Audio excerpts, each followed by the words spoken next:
Pour les enfants dès 6 ans, la parole est masquée, la nôtre également, celle des adultes. Quelles peuvent être les conséquences quand même, selon vous, du port du masque dès l'âge de 6 ans, Bertrand Perrier? La conséquence, c'est évidemment l'isolement social, c'est la difficulté à s'exprimer parce que, vous savez, la parole, elle passe par 3 canaux.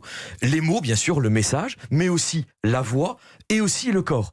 Et quand on est masqué, on n'a plus de mimique, on n'a plus d'expression du visage. Il y a des gens qu'on n'a peut-être jamais vus en entier. On a presque perdu l'habitude de voir des gens en entier. Et le fait de montrer son visage, c'est aussi concourir à son expression. La voix aussi, qui est un peu assourdie, assombrie. L'articulation qui est plus difficile. La respiration aussi. Tout cela nuit évidemment à l'échange.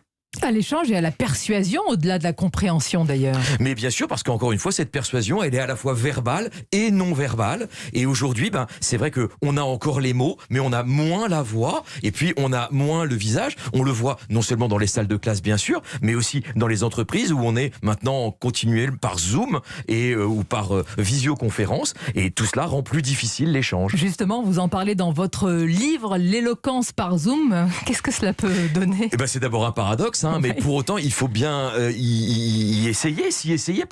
Et finalement, il y a quelques règles assez simples.